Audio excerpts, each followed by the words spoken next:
Shalom, selamat pagi, salam sejahtera buat kita semua. Terpuji bagi nama Tuhan. Kembali di hari Minggu pagi ini kita boleh datang beribadah, karena setiap kesempatan yang Tuhan berikan itu adalah berkat bagi kita semua. Dan segera kita akan membaca firman Tuhan. Firman Tuhan adalah kekuatan bagi saya dan saudara.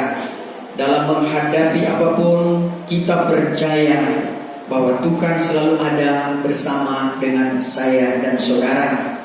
Kelanjutan dari 7 sidang yang memang masih menjadi pembahasan kita pada saat minggu-minggu ini. Dan kita masih membicarakan tentang sidang jemaat Sardis. Minggu yang lalu kita telah mengikuti dari ayat pertama sampai ayat yang ketiga. Saat ini kita akan membaca di dalam ayatnya yang keempat sampai ayatnya yang keenam. Kita baca firman Tuhan Wahyu pasalnya yang ketiga ayat 4 sampai 6. Kita berdiri menghormati pembacaan firman Tuhan. Tetapi ada juga padamu di Sardis itu sedikit orang yang belum menajiskan pakaiannya. Maka mereka itulah akan berjalan besertaku dengan berpakaian putih, karena mereka itu berlayak. Maka orang yang menang akan dipakaikan dengan pakaian putih, dan sekali-kali tiada aku akan menghapuskan namanya dari dalam kitab hayat. Dan aku akan mengakui namanya di hadapan Bapakku dan di hadapan segala malaikatnya. Barang siapa yang bertelinga, hendaklah ia mendengar kata Roh kepada segala sidang jemaat. Terima kasih. Dipersilahkan duduk kembali. Apa yang telah menjadi latar belakang jemaat di Sardis yang sudah dijelaskan sebelumnya? Bagaimana mereka yang sudah ditegur oleh Tuhan, mereka yang disangka hidup tetapi mati, Tuhan mau mereka bangkit kembali. Untuk mereka hidup di dalam Tuhan, mereka boleh dipercayakan satu kebenaran. Itulah firman untuk membawa mereka dari kebenaran datang kepada kebenaran, sampai kepada hidup yang kekal. Tuhan tidak mau apabila pelita mereka itu padam. Tuhan mau mereka hidup terus memelihara pelita. Minyak dan pelita itu adalah bagian yang tidak bisa dipisahkan. Firman Allah dan kuasa Roh Kudus yang harus selalu ada menjadi bahagian di dalam kehidupan kita. Kemudian Tuhan menyatakan tentang mempertahankan pengajaran yang sudah dinyatakan oleh Tuhan. Itulah pengajaran pewahyuan, pengajaran yang sudah menjelaskan bagi jemaat di Sardis, juga termasuk kepada kita sebagai jemaat Tuhan yang telah bertahan sampai saat ini. Hanya karena pengajaran Tuhan yang membuat kita bertahan sampai saat ini. Kalau bukan karena pengajaran Tuhan, kita tidak bisa bertahan.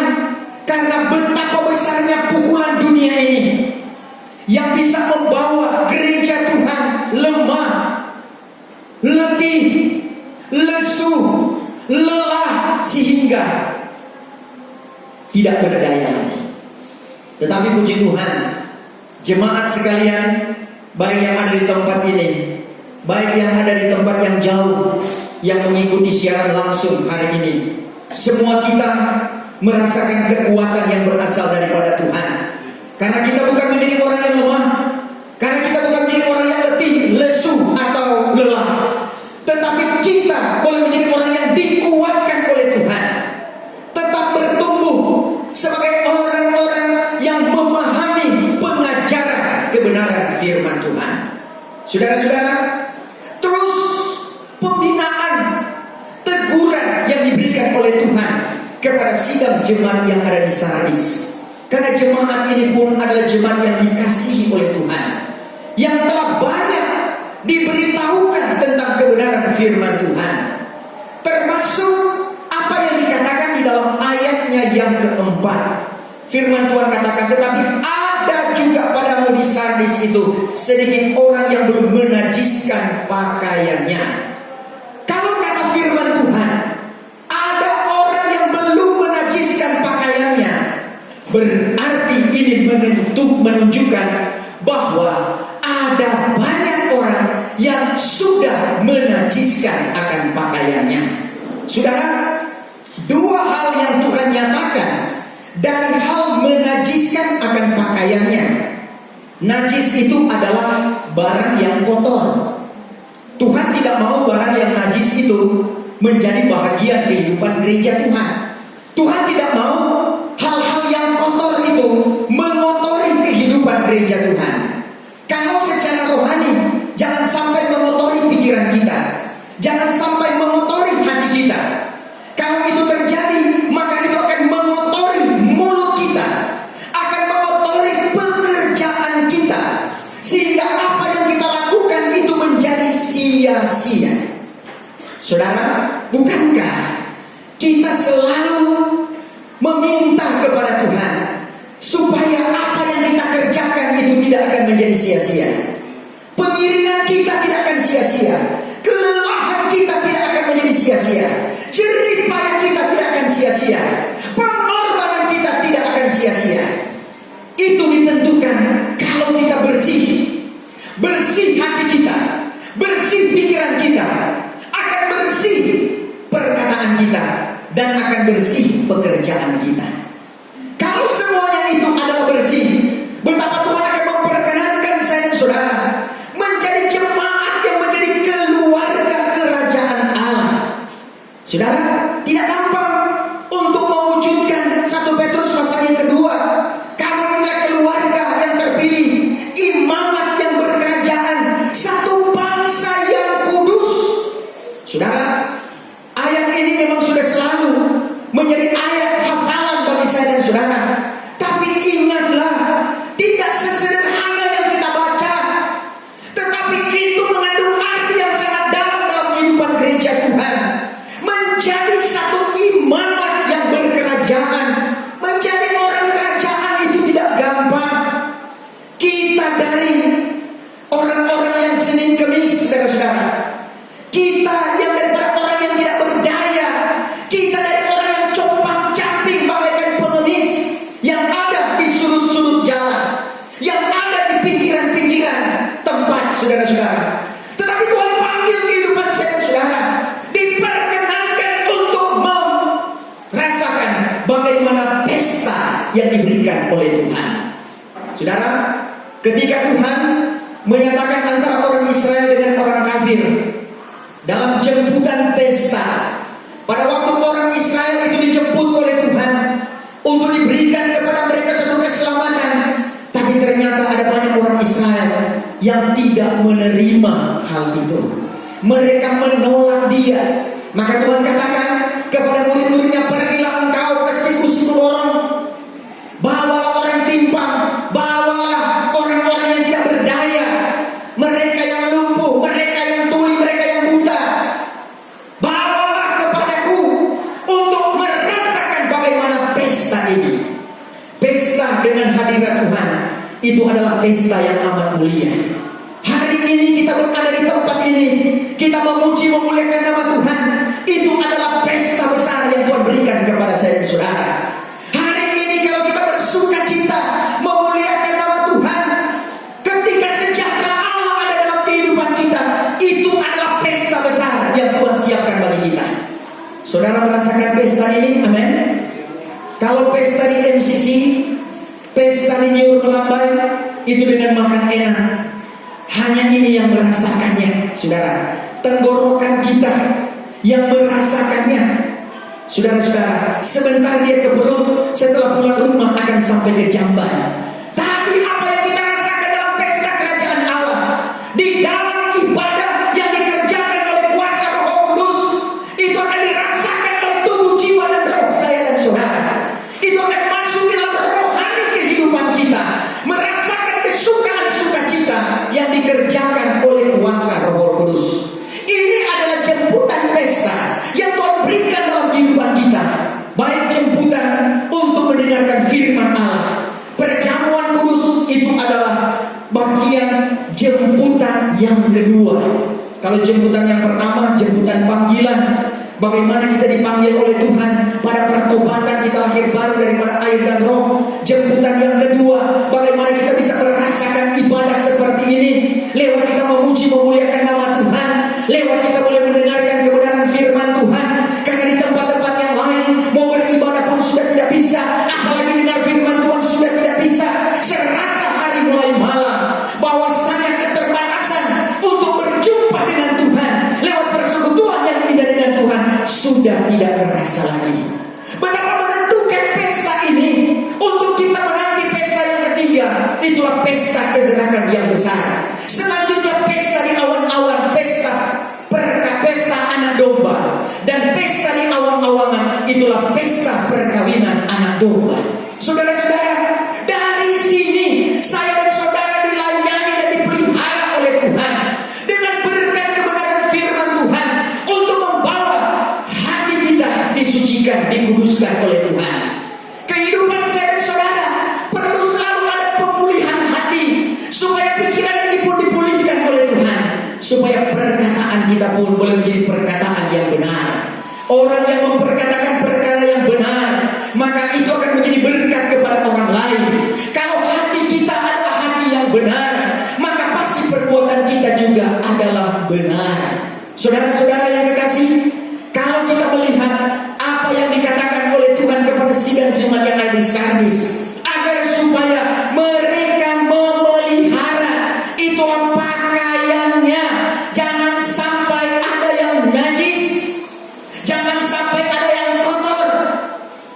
Termasuk Tuhan juga menegur jemaat yang ada di Sardis agar supaya hidup mereka pun secara jasmani jangan kotor, saudara.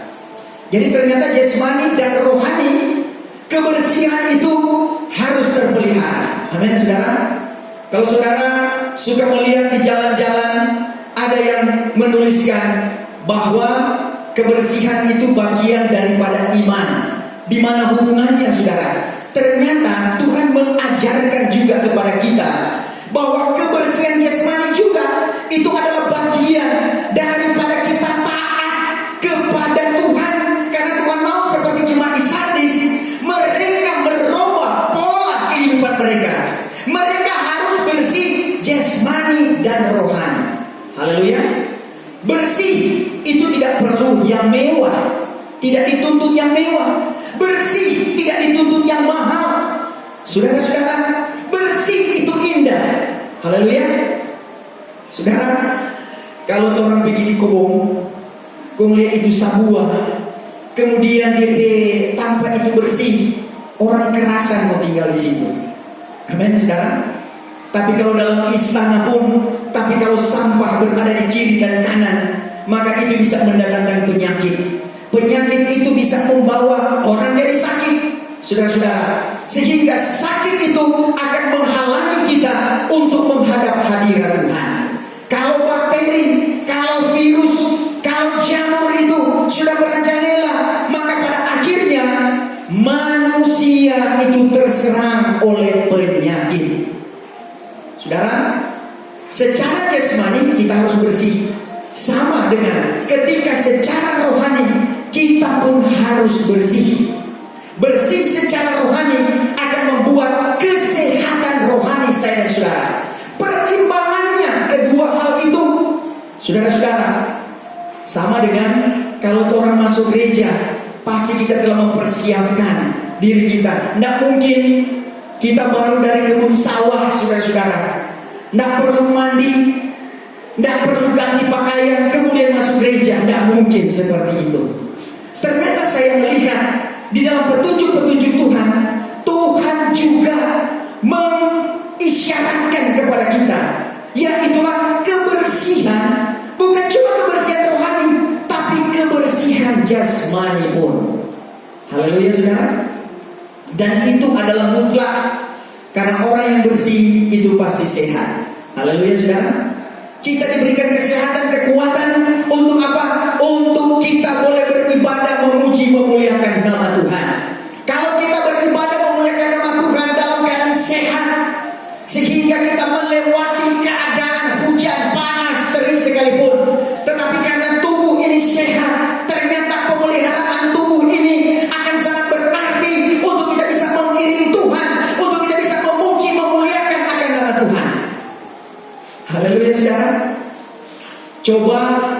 saudara mengingat kembali saudara tepuk tangan tadi, terasa capek atau enggak? Haleluya. Itu saudara-saudara tergantung dari dua hal. Pertama, yaitulah keadaan fisik kita secara jasmani. Kalau stamina-nya itu dalam keadaan turun, maka mau bertepuk tangan pun berat sekali. Kedua adalah secara rohani. Jika lemah imannya, tidak berdaya dan tidak bergaya, saudara-saudara. Tetapi gambarannya, bagaimana kita bersuka cita di dalam Dia. Ada tubuh yang sehat masih bisa untuk bertepuk tangan. Mazmur 47 katakan, bertepuk tanganlah engkau hai segala bangsa. Kalau kita tidak bertepuk tangan, firman Tuhan katakan, pohon-pohon akan bertepuk, gunung-gunung akan bertepuk, dia akan ganti, saudara-saudara. Tetapi ketika kita memuliakan nama Tuhan, kita bersuka cita di dalam Dia, kita meluk-lukan namanya, maka di dalam jiwa yang sehat akan memberikan tubuh yang sehat bagi kita. Kalau dunia kan di dalam tubuh yang sehat terdapat jiwa yang sehat. Tapi kalau kita berbakti, sebaliknya, orang berbakti dengan sungguh-sungguh, roti dan air diberkati, segala penyakit dilalukan. Berarti orang yang berbakti dengan sungguh-sungguh, memuji Tuhan dengan sungguh-sungguh, maka keberkatan dari puji-pujian itu, dia sehat, dia kuat, pulang dengan sorak-sorai daripada Tuhan. Masa pandemi seperti ini harus sehat, saudara. Makanya Tuhan ingatkan bahwa bersih jasmani, bersih rohani. Kalau kedua bersih ini boleh kita praktekkan, maka pengiringan kita akan sangat-sangat terbuka ke depan. Kenapa? Karena fisik kita, kemudian kekuatan di dalam tubuh kita, ya stamina kita bagus, saudara-saudara. Maka imun tubuh itu pun naik. Ada apapun datang, ia akan mental. Demikian juga imun rohani kita.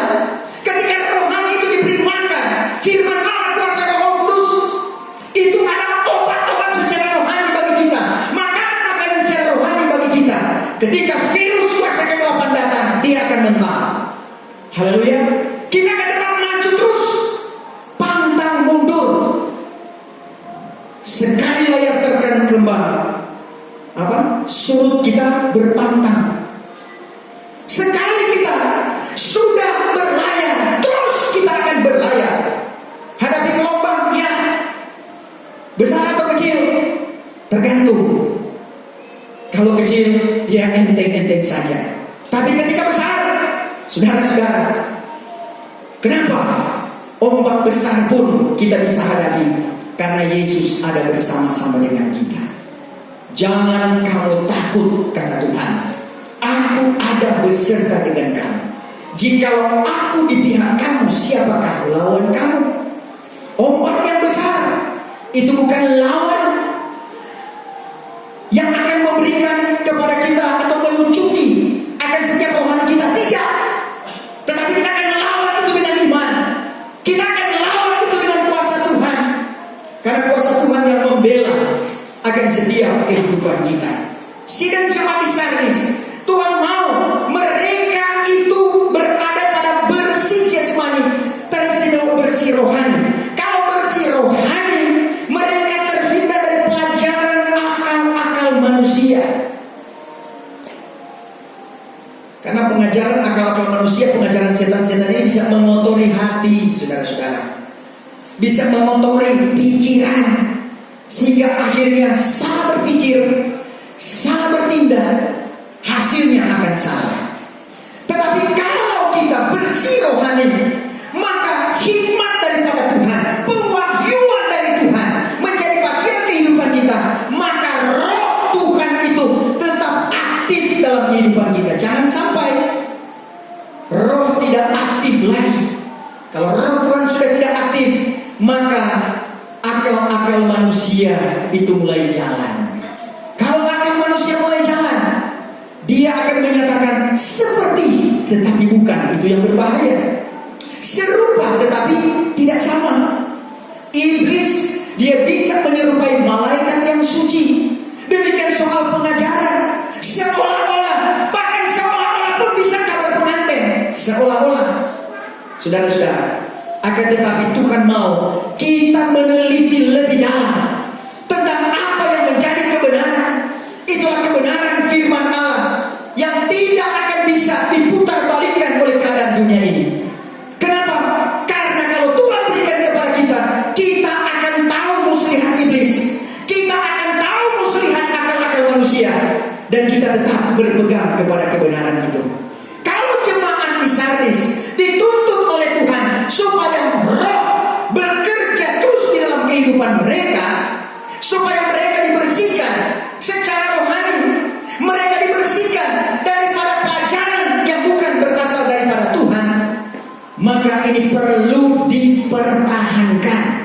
Saya dan saudara, untuk mempertahankan hal seperti ini, saudara-saudara, ini memerlukan usaha, ini memerlukan jerih lelah, ini memerlukan kekuatan yang ekstra untuk mempertahankan, bertahan kepada apa yang sudah ada. Jangan kita lengah, firman Tuhan katakan, ya, bersungguh-sungguh di dalam pengajaran Tuhan. Kalau diberikan contoh oleh Tuhan, saudara-saudara, bahwa apabila Roh Tuhan mundur, maka itu akan membahayakan kehidupan. Kalau Saul, saudara-saudara, ketika Roh Tuhan mundur daripadanya, apa yang terjadi? Mari kita lihat dulu di dalam 1 Samuel pasal yang ke-16 ayat 14. 1 Samuel 16 ayat 14. 1 Samuel 16 ayat yang ke-14. Maka Roh Tuhan pun mundurlah daripada Saul, dan seorang setan daripada Tuhan mengejutkan dia. Ya, ketika Saul itu, Roh Tuhan sudah mundur daripada Saul. Saul, saudara, kenapa Roh Tuhan mundur daripada dia? Karena dia melakukan yang tidak berkenan kepada Tuhan. Saudara, kita tahu bahwa keterlibatan Saul, ya, di dalam cerita keseluruhan Saul, dia terlibat dari 3 kejatuhan. Itulah kejatuhan tubuh, kejatuhan jiwa, dan kejatuhan roh. Kejatuhan tubuh yaitu ketika Tuhan menyuruh agar supaya Saul ini membunuh semua yang ada di kerajaan Agag. Ternyata dia lihat ada yang tambun-tambun, dia lihat ada yang bagus-bagus, yang ditinggalkan itu semua. Tidak dibunuh. Ini kejatuhan tubuh. Karena apa? Oleh karena ingin memperoleh sesuatu yang baik, tetapi baik bagi mata, baik bagi pribadinya dalam ukuran kemanusiaannya. Padahal kau bilang tumpas. Ya. Yang kedua adalah kejatuhan jiwa. Ketika Saul mengambil alih hak daripada semua untuk mempersembahkan korban persembahan bagi Tuhan. Saul dia tidak sabar. Sudah, dia tunggu mana Samuel. Karena lama datang, maka akhirnya dia buat itu korban persembahan. Itu bukan wewenangnya.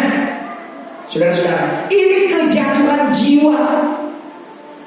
Sebab itu selalu diajarkan antara jemaat dan hamba Tuhan ada wewenangnya masing-masing.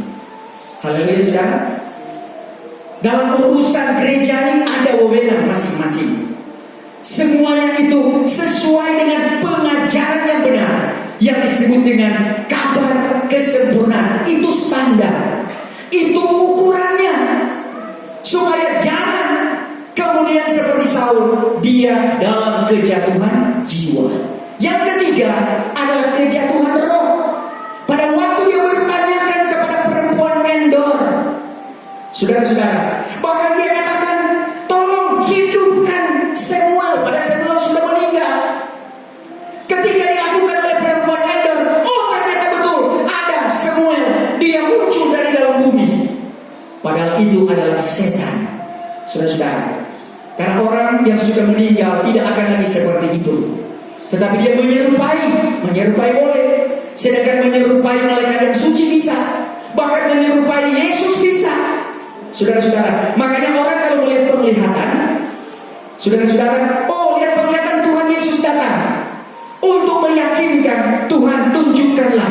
itulah tangan yang berlubang paku. Tangan berlubang paku tidak bisa ditiru oleh setan, saudara-saudara. Sebab itu kalau ingin membuktikan bahwa itu adalah Yesus sesungguhnya dalam penglihatan, minta Tuhan tunjukkanlah akan tanganmu yang berlubang paku. Kalau dia langsung hilang, tidak betul, saudara-saudara. Itu tidak benar. Itu bukan daripada Tuhan.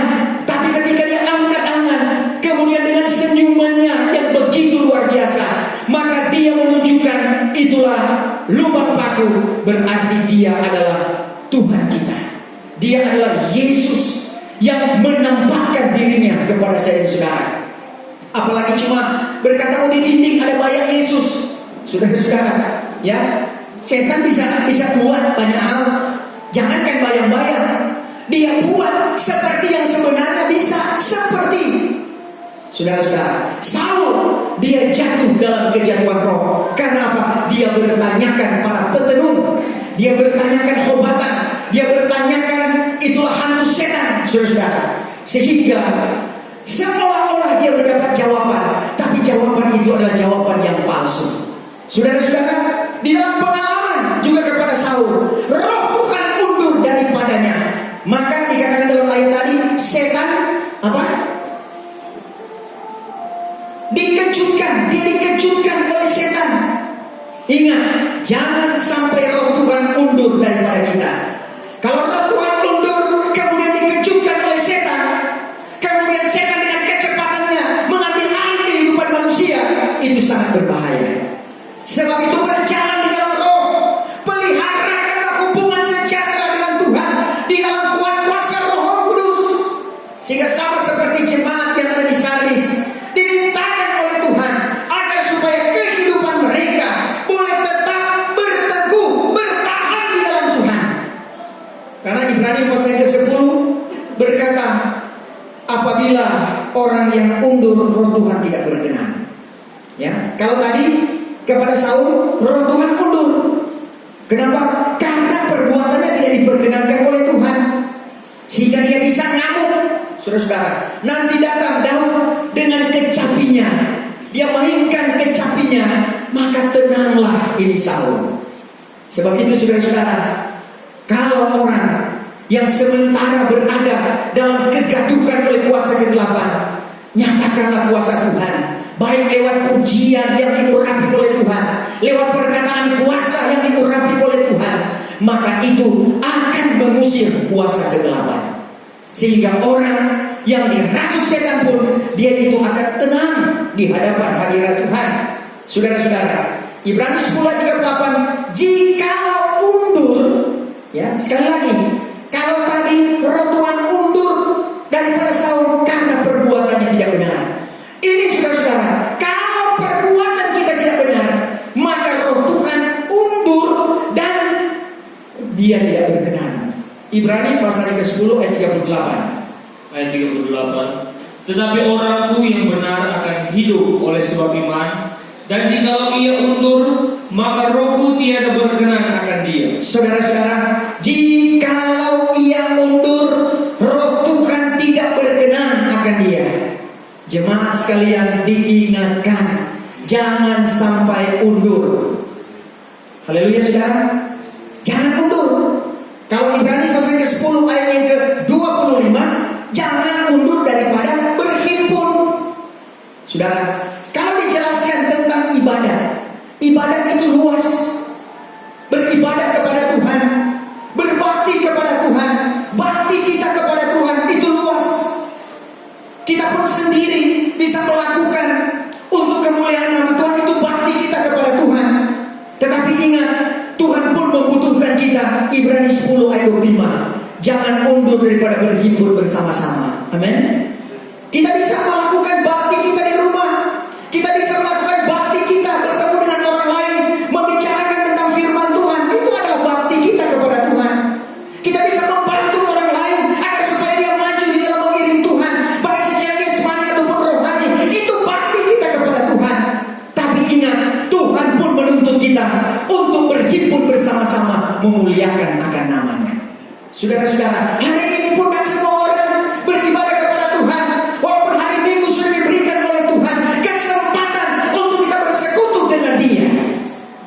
Saudara yang kekasih, yang Tuhan mau kepada kita adalah bagaimana persekutuan kita juga harus di dalam kebenaran. Karena persekutuan di luar kebenaran tidak akan ada apa-apanya, tidak ada efek, saudara-saudara. Justru kalau salah pengajaran, justru akan membawa kepada jurang kebinasaan. Tetapi ketika saya dan saudara kita memelihara persekutuan dengan Tuhan, itulah pakaian putih, pakaian kebenaran. Kitab Al-Qadim pasal ke-9 dan 8 katakan bahwa biarlah pakaianmu putih dan kepalamu jangan kekurangan minyak. Al-Qadim atau Pengkhotbah pasalnya yang ke-10 9 ya. Pasal 9 ayat ke-8. Hendaklah selalu pakaianmu putih dan pada kepalamu jangan kurang minyak. Saudara-saudara, pakaian putih adalah pakaian kebenaran. Puji Tuhan kalau kita ke gereja pun pakai pakaian putih. Amin. Karena dengan pakaian putih pun saya dan saudara merasa bahwa ini menjadi pakaian yang paling netral. Haleluya. Tetapi kalau belum pakai pakaian putih, tidak apa-apa. Yang penting hati kita diputihkan oleh Tuhan. Amin. Kalau kita di sini masih dituntut ketika perjamuan kudus pakai pakaian putih, nanti lama kelamaan akan lebih berkembang lagi. Haleluya. Karena pakaian putih itu menyatakan bagaimana kita mau dikuduskan, disucikan oleh Tuhan. Tapi tergantung hati kita. Biar kita pakai pakaian putih, tapi kalau kedalaman hati kita berbeda, ya akan berbeda. Yang Tuhan maksudkan seperti yang dikatakan tadi, jangan barang yang kotor. Itulah disebut dengan barang yang najis. Itu kemudian mengotori. Itulah hati kita, pakaian rohani kita, pakaian putih kita. Kepala jangan kekurangan minyak, minyak kuasa Roh Kudus, minyak pengurapan daripada Allah. Itu selalu menjadi kemuliaan kepada saya dan saudara. Kalau itu selalu diurapi, maka sama dengan kitab Sakaria, saudara-saudara. Ketika Imam Yosua dia diberikan destar, dipakaikan destar di kepalanya, yang mengartikan satu penguasaan daripada Tuhan. Segala pikiran itu dikuasai oleh kuasa Tuhan, kuasa Roh Kudus yang mengurapi. Ya. Sakaria 3 ayat 5 ya. Ya, betul. 3 ayat ke-5.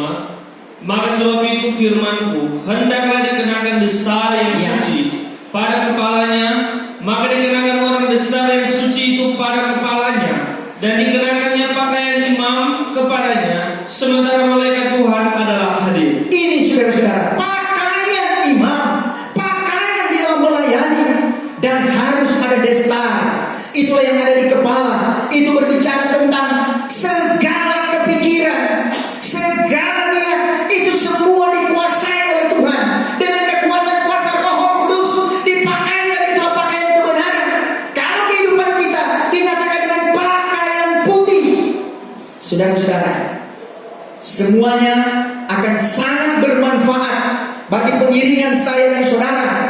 Pakaian putih itulah pakaian kebenaran yang kita akan bawa terus sampai kepada kegerakan besar.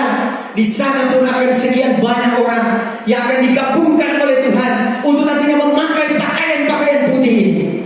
Sebab itu yang ada pada kita, pertahankan baik-baik. Kalau pakaian putih, ini boleh tak salah sedikit, saudara. Ya, jadi kita akan selalu siap dan sigap untuk menghadapi. Kalau pakaian hitam, biarpun sudah kena ini, kena itu dan sebagainya, saudara, tidak terlalu gentar. Tapi kalau pakaian putih, satu titik saja itu akan kelihatan. Demikian hati kita, kehidupan kita, inilah yang dinyatakan oleh Tuhan kepada jemaat yang ada di Sardis. Ya, agar supaya mereka pelihara pakaian putih, pakaian kebenaran tetap ada. Kemudian saudara-saudara, di dalam ayat yang selanjutnya dia katakan, maka orang yang menang akan dipakaikan dengan pakaian putih, dan sekali-kali tidak akan menghapuskan namanya dari dalam kitab hayat, dan aku akan mengakui namanya di hadapan Bapakku dan di hadapan segala malaikatnya. Beberapa hal di sini saudara-saudara, yaitu ada perjanjian yang menang. Kita bukan menjadi orang yang kalah. Menghadapi tantangan problema, kita harus menjadi orang yang menang. Kenapa kita menang? Tuhan berkata, kamu sangat menang. Karena apa? Karena Tuhan ada bersama-sama dengan kita. Selalu kita minta Tuhan ada dalam kehidupan kita, ada dalam keluarga kita. Dia datang bukan sebagai undangan. Jangan undang itu Tuhan, tapi minta dia berdiam. Kalau kita undang, sifat dari undangan, sekarang dia datang, sebentar dia kembali lagi.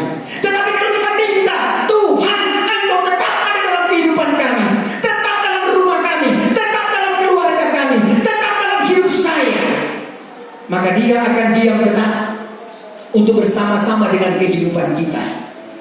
Dan dia akan menetapkan hati kita, dan terus kita pun akan tetapkan hati saya, saudara. Tetap seperti perjanjiannya. Kita menjadi orang yang menang. Tadi sudah dinyatakan tentang bagaimana pakaian putih, pakaian kebenaran, pakaian yang dilayakkan oleh Tuhan. Sebab itu saudara-saudara, Rum pasal yang ke-15 ayatnya yang ke-16, bagaimana kita pun akan menjadikan orang lain itu boleh berkenan kepada Tuhan, ya, yang dikuduskan, disucikan oleh Roh Kudus.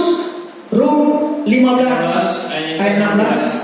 Supaya aku menjadi pesuruh Kristus Yesus untuk orang kafir, akan mengerjakan pekerjaan suci tentang Injil Allah, supaya orang kafir itu menjadi suatu persembahan yang berkenan kepada Allah dan yang disucikan oleh Roh Kudus. Supaya orang kafir itu pun boleh berkenan menjadi persembahan kepada Allah yang disucikan oleh Roh Kudus.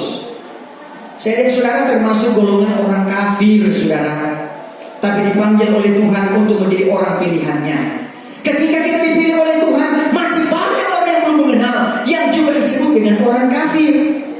Mari kita pakai kuasa firman, kuasa Roh Kudus untuk menguduskan dan menyucikan akan kehidupan mereka. Ya. Tuhan berkata, tidak akan menghapus nama kita dari kitab hayat. Itu artinya bahwa kita akan bersama-sama dengan Tuhan di dunia baru, di Yerusalem baru. Mau saudara? Itu adalah dambaan kita. Dunia sekarang ini, apalagi dunia so diliputi dengan virus, ya. Dunia sudah kotor, saudara-saudara. Tetapi ada satu dunia baru. Bukan berarti Tuhan gantikan ini dunia ini dengan dunia yang lain, atau bumi ini dengan bumi yang lain. Tidak. Karena dalam kitab Alkitab dikatakan bahwa dunia atau bumi ini tetap begini terus. Cuma perubahan-perubahan akan terjadi sesuai dengan kitab Wahyu, saudara-saudara, bahwa yang akan digoncang-gancing dengan gempa yang amat besar. Itu banyak hal yang terjadi. Pulau-pulau akan berpindah. Bahkan dikatakan oleh kitab Petrus bahwa bumi ini akan dibakar, anasirnya akan terbakar lalu cair. Ketika kebangkitan yang pertama, sesudah itulah zaman antikris, maka kebangkitan pertama, orang-orang yang mati di dalam Tuhan, maka itu semuanya akan bersama-sama, saudara-saudara, di ujung awan-awan, ya, bertemu dengan orang yang diangkat di awan-awan yang permai. Terjadi pertemuan di udara. Di sana terjadi pengubahan, diubahkannya akan kehidupan kita. Kalau pada waktu di bumi terjadi kesempurnaan, itu beda, saudara. Sempurna tubuh, jiwa dan roh.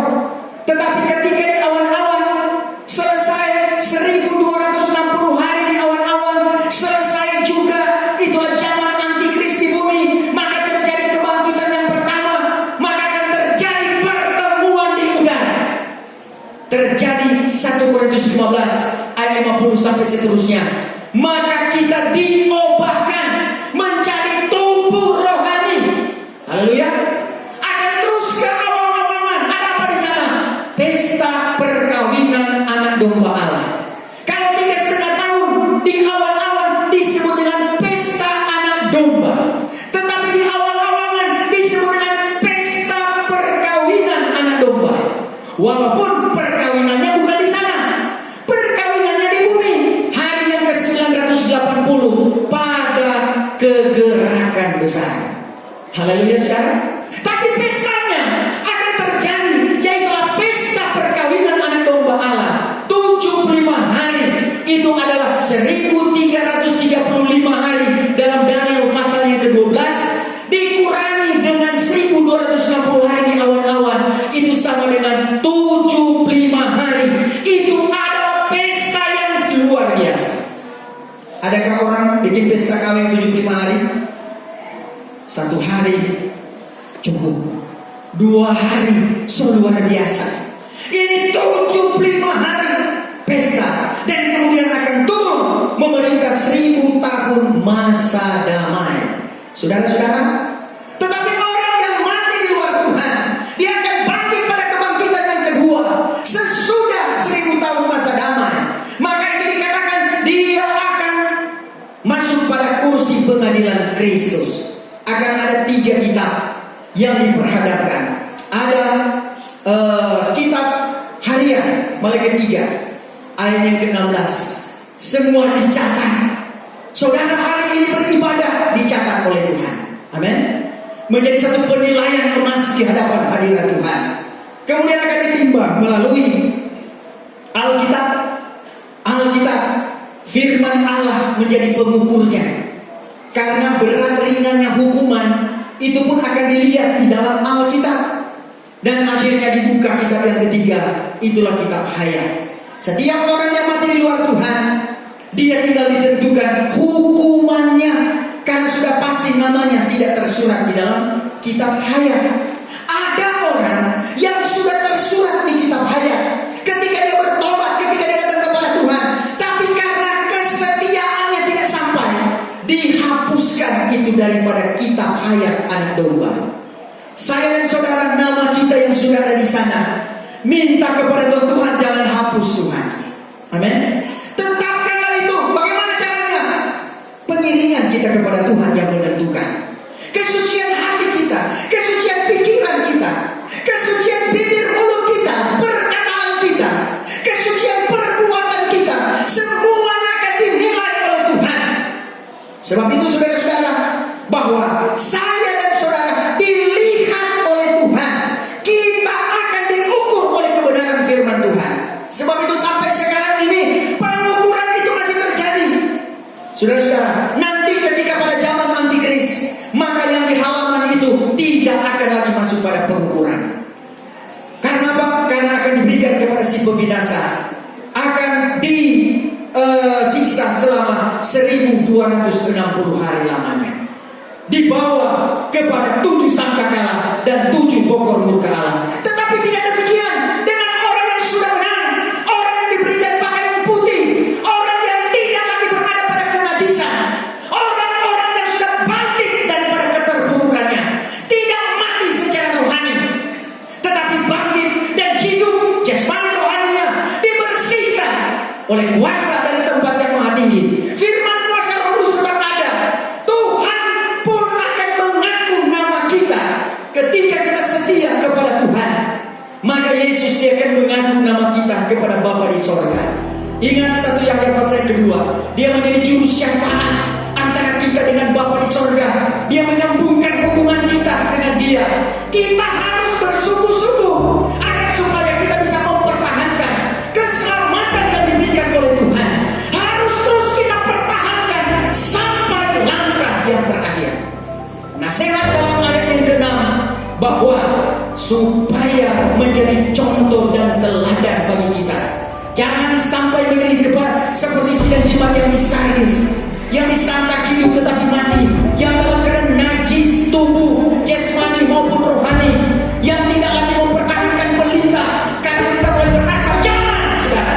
Tapi sebaliknya, kita harus bergegas, kita harus bergiat, saudara-saudara, agar supaya kita menjadi orang yang dipilih oleh Tuhan, orang yang dibawa dari kebenaran datang kepada kebenaran sampai kepada hidup yang kekal. Tuhan Yesus memberkati kita.